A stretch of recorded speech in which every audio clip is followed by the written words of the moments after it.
감사합니다. 할렐루야. 우리 서로 축복 인사하겠습니다. 하나님 은혜가 함께 하시기 바랍니다. 반갑습니다.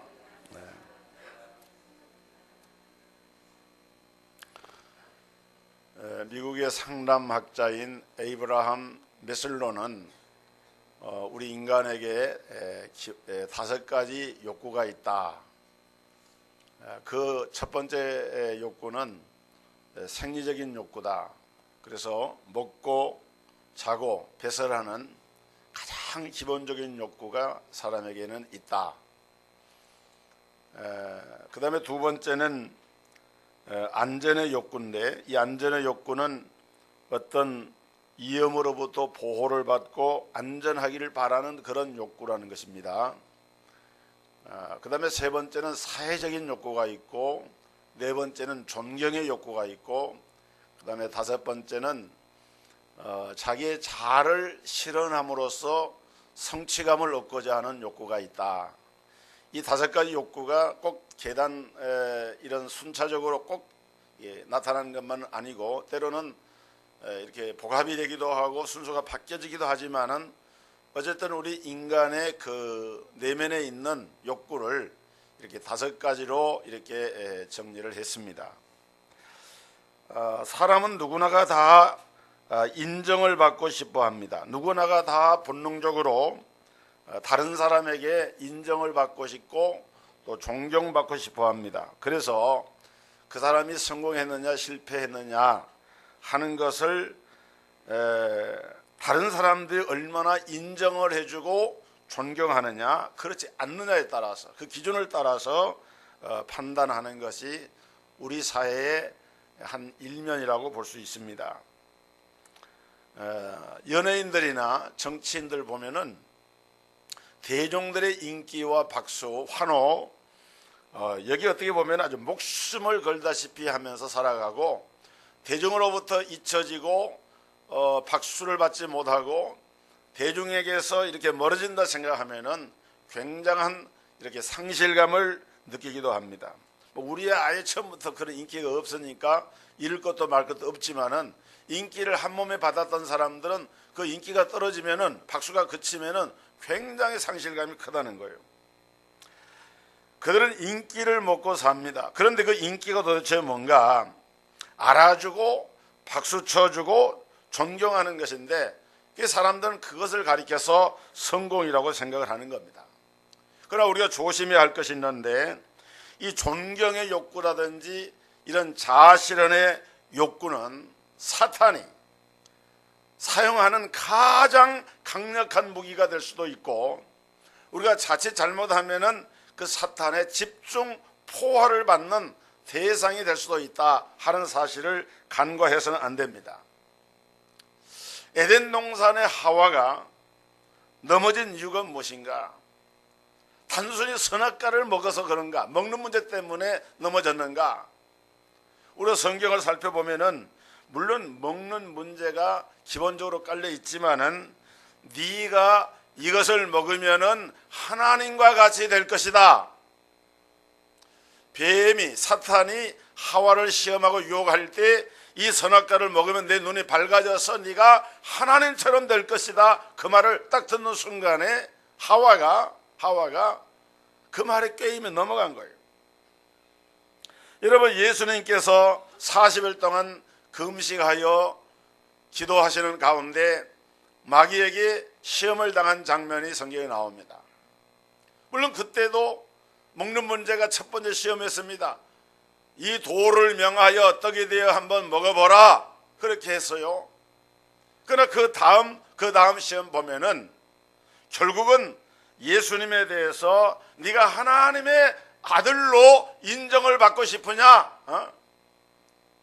그러면은 그 아들로 인정받을 수 있도록 많은 사람들이 너를 존경하고 박수를 치고 환호할 테니까 한번 뛰어내려 봐라. 성전 꼭대기에 뛰어내려 봐라. 천하 만국을 보여주면서 한번 내게 절해 봐라. 그러면 이 모든 것을 너에게 주겠다. 결국은 예수님에 대해서 하나님의 아들로 인정을 받아보라고 하는 그런 시험이었습니다. 이 인정의 욕구, 존경의 욕구, 자아 실현의 욕구가 사탄의 무기가 될 수 있다. 그렇기 때문에 이것을 우리가 조심하지 않으면 안 된다 하는 거예요. 여러분, 우리가 교회에서 신앙생활하면서 우리 성도들이 시험 드는 몇 가지 경우가 있는데, 그 중에 하나가, 중요한 이유 중에 하나가 다른 사람들이 나를 알아주질 않는다, 무시를 당한다.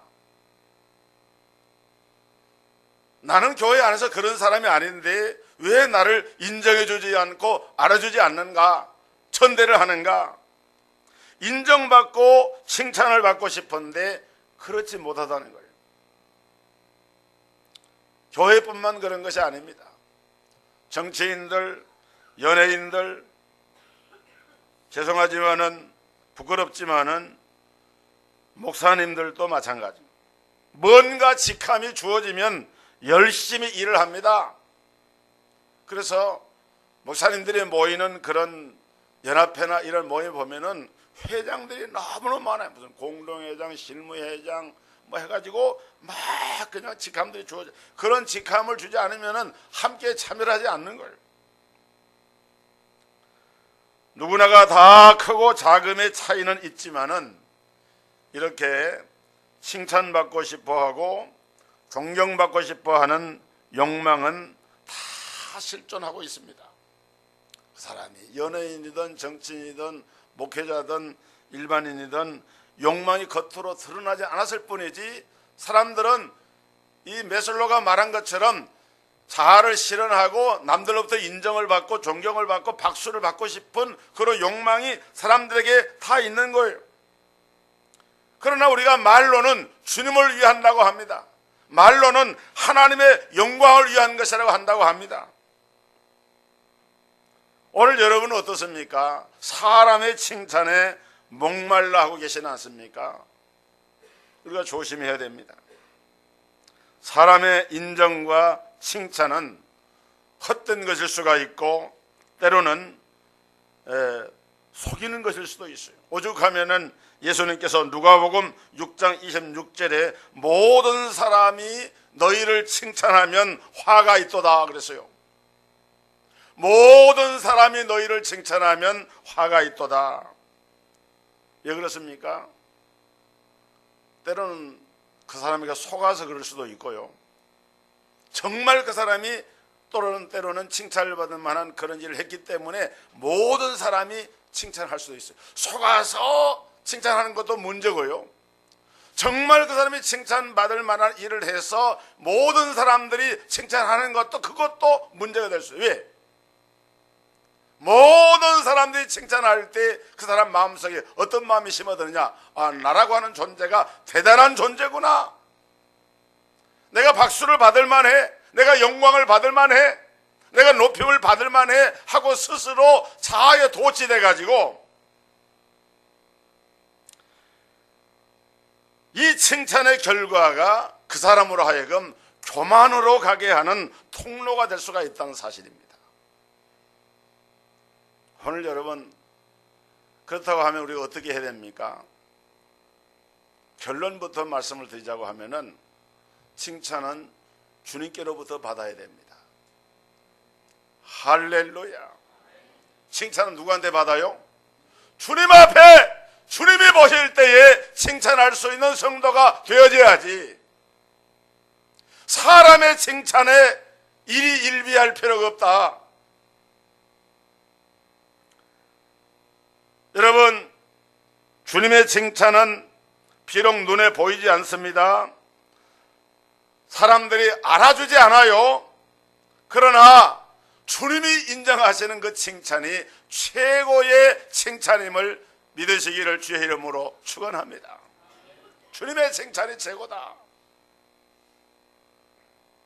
오늘 본문에서 이 말씀을 통해서 하나님께서 우리 주신 교훈이 뭔가? 첫째는 자기가 자기를 칭찬해서는 안 된다는 거예요. 자화자찬. 자기가 그림을 그려놓고 그 그림을 보면서 넋을 빼고, 이야, 이 그림 피카소도 이런 그림 못 그리지 하면서 막 칭찬을 해야 되는 거예요. 다른 사람은 시큰둥한데 자기가 자기 그림을 보고 막 자화자찬합니다. 여러분 세상 살아가면서 어떤 사람을 보면은 자기가 자기를 그냥 너무 막 칭찬하면서 이런 사람이 있어요.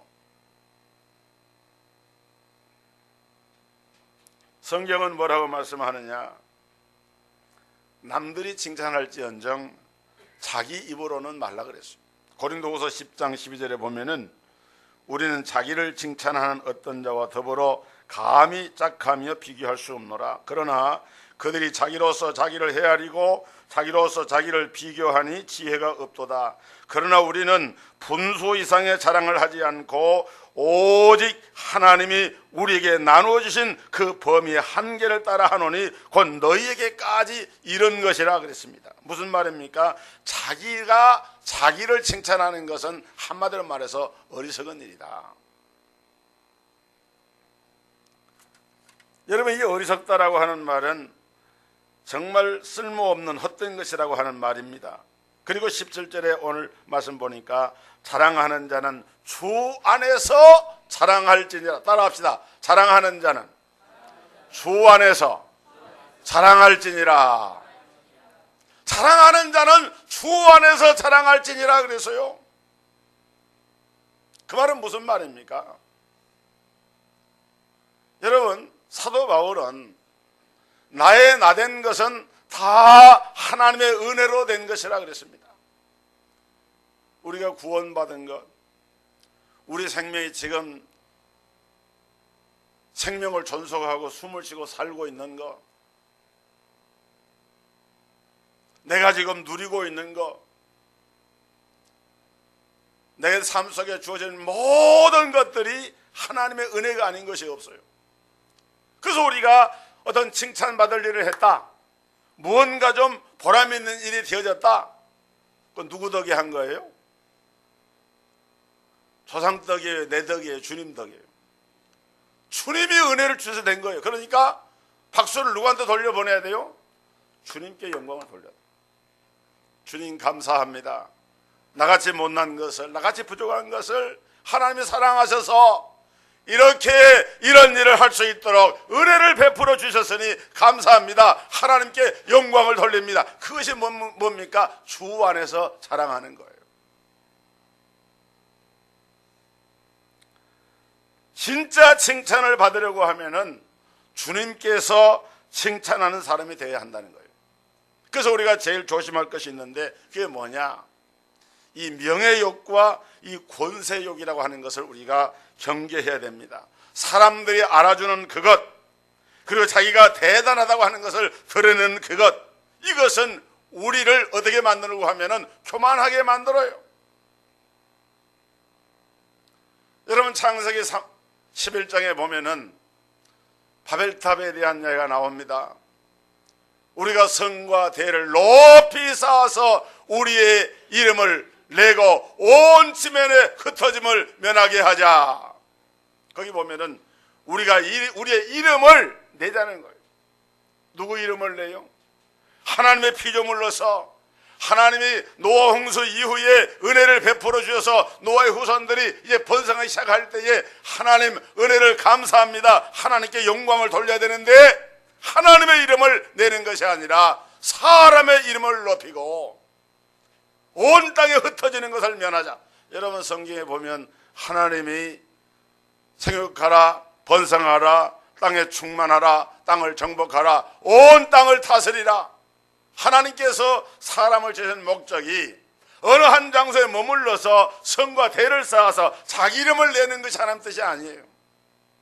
온 세상에 흩어져서 어느 곳이든지 사람이 들어가서 그것을 개발하고 청지기 사명을 감당하고 하나님 뜻을 성취하고 하나님 나라를 건설해 나아가는 그러한 청지기적 사명을 부여해서 사람에게 주셨는데 바벨탑의 사람들은 그렇게 하질 못했어요. 명예욕과 권세욕을 가지고 우리의 이름을 내자, 온 지면에 흩어짐을 면하자. 결국 하나님이 그 일을 막으시니까 서로 다투게 되고 결국은 성은 쌓지를 못하게 되고 온 지면으로 흩어짐을 당하게 됐습니다. 여러분, 하나님께서 우리 사람을 창조하신 목적이 무엇입니까? 하나님을 영화롭게 하고 영원토록 그를 즐거워하는 것이 바로 사람을 창조하신 목적입니다. 아무리 위대한 일을 해도 자기의 이름과 자기의 명예를 나타내는 일에 야망과 욕심을 가지고 사는 사람은 결코 행복해지지 않습니다. 사람의 칭찬에 목말란 사람은 행복해질 수가 없다는 거예요. 여러분, 사도 바울을 보세요. 사도 바울은 사실 인간적으로 볼 때 자랑할 것이 많은 사람입니다. 가문이 좋죠. 혈통 좋잖아요. 그다음에 학벌이 좋죠. 그 다음에 율법에 능통한 학자죠. 로마 시민권 가졌죠. 그 당시 바울 같은 사람은 그야말로 1%에 해당이 되는 사람에게도 빠지지 않는 그런 사람이 바울이었습니다. 그런데 바울이 예수 그리스도를 만나게 됩니다. 체험하게 됩니다. 그리스도의 십자가를 은혜를 깨달고 보니까 나의 나된 것은 다 하나님의 은혜로 된 것이고 내가 정말 자랑할 것은 예수 그리스도의 십자가밖에 없다. 나의 모든 것을 세상의 한문까지라도 나는 폐설물처럼 여긴다 하면서 그리스도를 높이고 예수 그리스도의 복음을 증거하는 일을 자기의 일생의 사명으로 알고 달려간 사람이 바울이었습니다.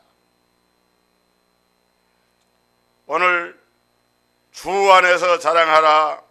주님이 주신 은혜를 자랑하고 나를 자랑하지 말고 주님을 자랑하라 하는 것입니다. 이것이 바로 겸손이고 이것이 바로 지혜로운 자의 자세입니다. 저와 여러분은 하나님의 은혜로 말미암아 구원을 받았습니다. 오늘 그러면 우리가 어떻게 해야 되겠습니까? 그냥 구원받은 것을 누리면서 우리끼리 재미있게 살려고 하는 얘기입니까? 아닙니다. 주 안에서 자랑하라 그 말은 또 다른 말로 말하면은 주님을 자랑하라. 주님을 자랑하는 게 뭐겠어요? 복음을 전하는 겁니다. 복음을 전하는 거예요.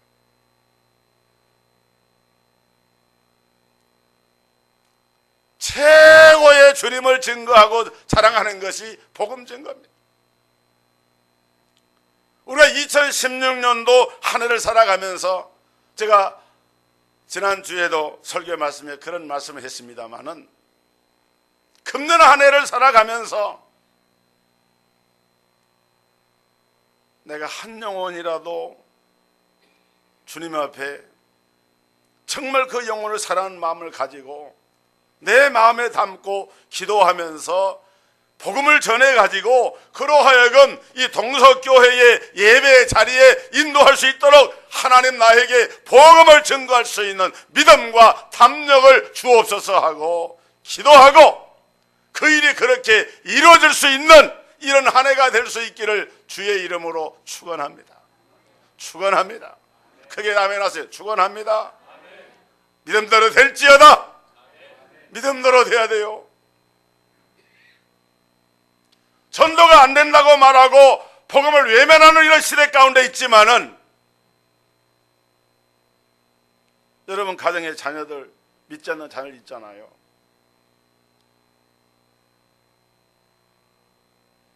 주님 앞에서 어떻게 서서 무슨 말씀하겠어요?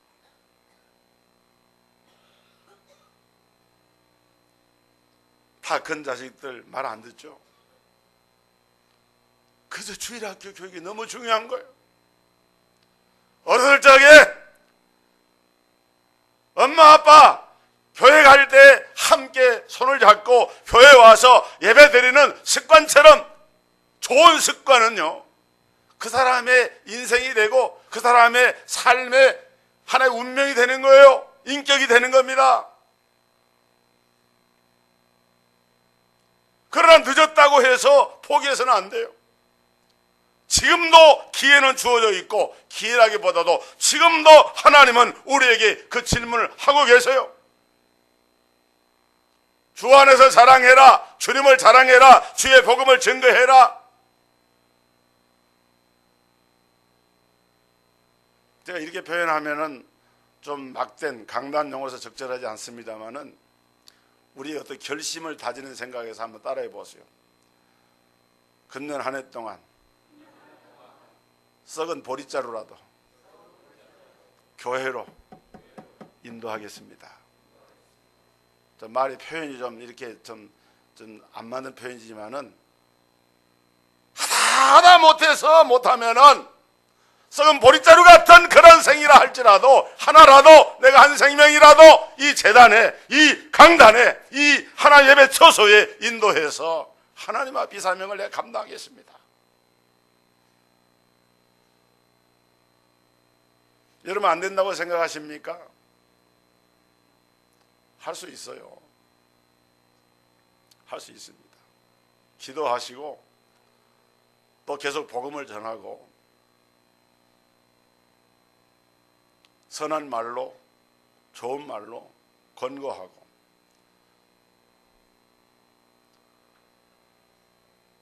계속해서 당부하고 부탁하고 또 말하고 같은 말이지만 각인이 되도록 체질이 되도록 예수 믿어야 된다. 네 구원 받아야 된다. 이거 우리 부모의 사명이고 우리 예수 믿는 성도들의 의무 아닙니까? 주 안에서 자랑을 하는 것은 주님이 주신 은혜, 주님이 주신 구원의 복을 아직도 모르는 백성들에게 찾아가서 전하라는 거예요. 그런데 우리는 그 은혜는 전하지 않고 칭찬받고 싶고 인정받고 싶은 것에만 온통 신경을 쓰고 있다고 하면은 과연 주님의 것을 기뻐하시겠는가? 여러분 주님의 은혜를 자랑하시기를 주의 이름으로 축원합니다. 십자가를 자랑하시기를 주의 이름으로 축원합니다. 십자가로 구원받았으니 주님의 은혜로 우리가 존재하니 이 복음을 전하는 것, 이것이 바로 우리 사명인 거예요. 그 다음에 우리는 우리 주님 앞에서 칭찬을 받지 못하는 자들이 누구인가를 알아야 됩니다. 성경을 우리가 자세히 살펴보면은 사실 주님은 칭찬을 잘 하시는 분이에요. 믿음 있는 사람 보고 따라 내 믿음을 구원하였다. 이만한 믿음을 찾아보지 못했다. 주님은 특별히 칭찬을 받을 만한 사람들을 굉장히 칭찬하셨습니다. 그런데 주님은 또한 아주 싫어하는 사람들이 분명히 있었습니다. 주님으로부터 칭찬을 받고 싶은데 칭찬은커녕 책망을 받은 사람도 있는데 그 중에 한 사람이 외식하는 사람들입니다. 마태복음 6장에 보면은 외식하는 자와 같이 되지 말라. 외식이 뭐예요? 바깥에 가서 식사하는 게 외식이 아니고 이 외식은 바깥 외자 꾸밀 식자, 우리가 뭐 장식한다 그러죠. 그때 쓰는 말입니다. 외식이라고 하는 것은 바깥을 꾸미는 거예요. 그게 외식이에요. 속에는 생명이 없어요. 속에는 복음이 없어요. 속에는 진정성이 없어요. 그런데 겉으로만 회칠한 무덤처럼 자꾸 꾸며가지고 하나님을 사랑하는 것 같고 주님을 사랑하는 것 같은데 그 내면에는 복음이 없는 거예요. 그것이 바로 바리새인들입니다. 회칠한 무덤과도 같아 이 독사의 새끼들아 하면서 주님이 엄하게 마태복음 23장에 보면 무려 7차례에 걸쳐서 화이설전저 외식하는 서기관과 바리새인들이여 하고 책망을 하셨어요. 여러분 그 책망이 무섭습니다. 오늘 그렇기 때문에 우리는 속다르고 겉이 다른 신앙생활을 하지 말고 정말 진실하고 정직하게 주님을 섬겨야 되겠어요. 그 다음에 또 한 가지는 맡은 일에 충성하지 못한 자들입니다. 마태복음 25장 25절로 26절에 보면은 이 게으르고 악한 종아 하고 주님이 한 달란트 받았던 종에 대해서 책망하는 장면이 나와요. 2달란트 받았던 종, 5달란트 받은 종에 대해서 주님이 칭찬하십니다. 그런데 1달란트 받은 종은 그걸 가져다가 땅속에 묻어뒀어요. 주인이 와서 회개하고자 할 때에 땅속에 묻은 걸 그대로 가지고 나와서 내놨습니다. 주님이 엄하게 책망을 하셨습니다. 악한 것도 문제고 게으른 것도 문제입니다. 이 달란트가 뭔가를 우리가 알아야 되는데 오늘날 이 달란트는 재능도 되지만은 직분이라든지 책임이라든지 사명이라든지 이런 말과 바꾸어서 대입해서 쓸 수 있는 말이 이 달란트라고 하는 말입니다.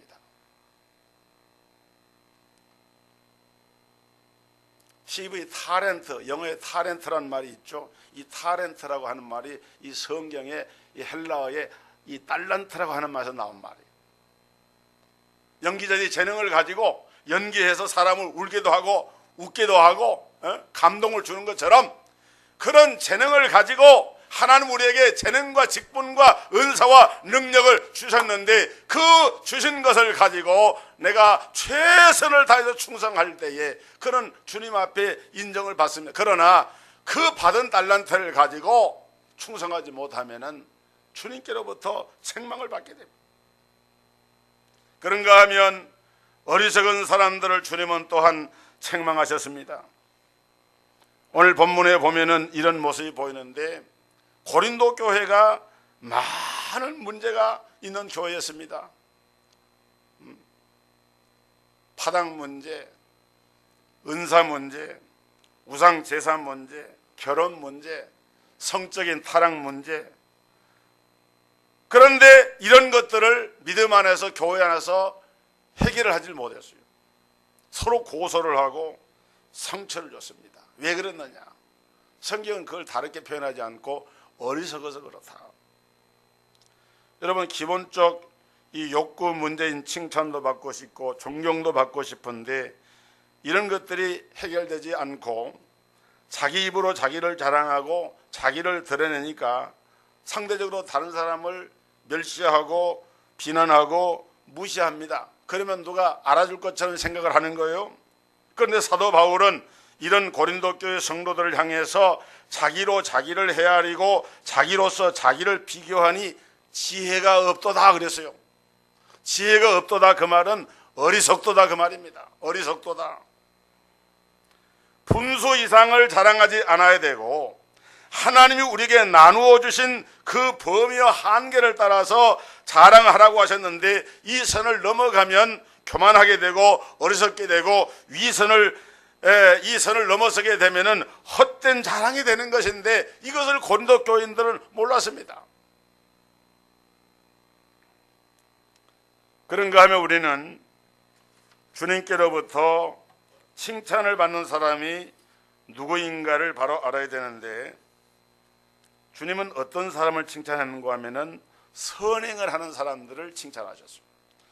사도행전 10장 4절에 보면은 천사가 고넬료에게 찾아와서 이렇게 말씀을 합니다. 네 구제와 기도가 하나님 앞에 상달하여 하나님이 기억하신 바가 되었다.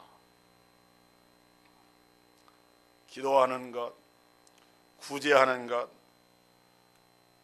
하나님이 가장 기뻐하는 일들입니다. 그런데 이 고넬료는 로마의 군대 백부장인데 자기 동족도 아닌데 유대인들을 사랑해가지고 하나님 앞에 기도하면서 그들을 구제하고 훌륭한 일을 하니까 얼마나 훌륭합니까?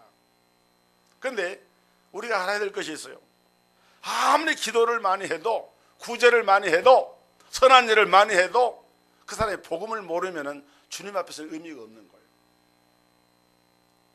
복음을 알았을 때에 복음 안에서 행해지는 것이어야 그것이 하나님이 기뻐하는 것이 되어지는 것이지 복음이 없는 사람이 여러분 선행을 하고 아무리 훌륭한 일을 해도 그 자랑이 누구한테 돌아갑니까? 결국 자기에게 돌아가는 거예요. 우리는 그래서 예수님께서 이 고넬료라고 하는 이 사람이 너무 훌륭한데 복음만 알면 되겠는데 그래서 환상 가운데 욥바에 있는 피장의 시몬의 집에 있는 이 베드로에게 환상을 통해 가지고 너 빨리 거기 가라. 보재기에 짐승이 쌓인 것이 내려왔는데 부정한 짐승이 가득 차 있거든요.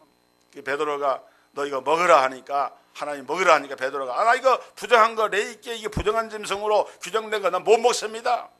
환상이 딱 거둬졌어요. 그것이 3번 반복을 하는데 베드로가 영적인 사람들 깨달았으면 하나님이 나에게 메시지를 주고 계시는구나.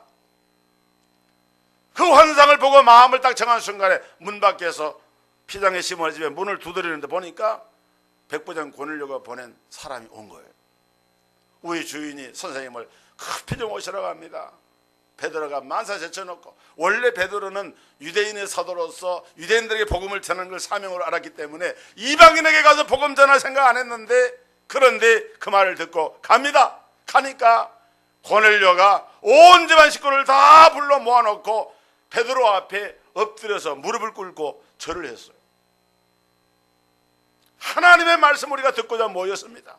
베드로의 인격이 훌륭해서가 아니라 하나님의 사도가 하나님의 말씀을 전하기 위해서 왔기 때문에 그 말씀 앞에 순종을 한 거예요. 그래서 예수 그리스도를 영접하게 됩니다. 온 가정이 믿고 성령 충만을 받게 됩니다. 가정이 구원을 받게 됩니다. 그러고 나서 그 집안에 하나님의 복음이 증거되니까 구제하고 선행을 베풀고 아름다운 일들을 정말 멋지게 가볍게 감당하는 초대교회 1등 신자가 되는 거예요. 여러분, 이것이 바로 하나님의 은혜인 줄 믿으시기를 바랍니다. 고넬료의 마음을 이미 그때 하나님의 마음을 열어놓으신 거예요. 베드로를 영접할 수 있는 마음의 문을 열어주신 거예요. 우리가 명심할 것은요, 선행 중에서 최고의 선행은 복음 전파입니다. 할렐루야. 여러분 믿으시기를 바랍니다. 선행 중에서 최고의 선행은 무엇이냐? 복음 전파예요. 복음을 전하는 것이야말로 억만금을 주는 것보다도 그 생명을 살리는 영원한 영벌의 형벌과 저주에서 구원과 영생의 길로 인도하는 유일한 길이 되기 때문에 이 복음 전도야말로 선행 중에 최고의 선행이고 같은 일이다. 할렐루야.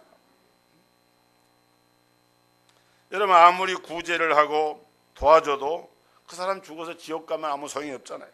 그렇기 때문에 최고의 선행인 복음 전도, 이것이 바로 주님의 칭찬을 받는 최고의 도구임을 우리가 잊어서는 안 되는 것입니다. 그뿐 아니라 하나님은 환난 속에서도 흔들리지 않는 욥과 같은 사람들을 칭찬하셨습니다. 다윗처럼 끝까지 겸손한 사람을 칭찬하셨습니다. 오늘 주님은 칭찬에 목말라 하는 우리를 보실 때 어떻게 보실까요? 세상의 칭찬, 사람들의 칭찬, 목사의 칭찬 중요합니다. 그러나 우리는 그보다도 주님의 칭찬을 받는 성도들이 되어야 하겠습니다. 제발 자기를 칭찬하지 말고, 사람들이 자기 안 알아준다고 시험 들지 말고,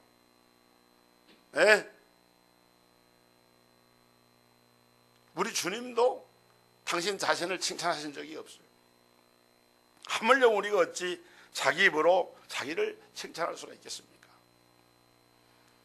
우리 모두는 주 안에서 자랑하는 자가 되고 주께서 옳다 칭찬하는 것을 이 세상에 어떤 것보다도 소중한 것으로 여기는 이런 귀한 믿음을 갖게 되기를 주의 이름으로 축원합니다. 하나님 아버지, 주님의 칭찬을 받는 자, 자기가 자기를 칭찬하는 것이 아니라 주님께서 옳다 하시고 주님께서 인정하시는 칭찬받는 성도와 교회가 되기를 원합니다. 주님, 우리 동석교회 모든 성도들을 축복하셔서 주님을 바라보며 정말 주 안에서 하나님 앞에 옳다 인정을 받는, 주님의 인정과 칭찬을 받을 수 있는 축복의 성도들 되게 인도하여 주옵소서. 예수 그리스도 이름으로 기도하옵나이다. 아멘. 찬송.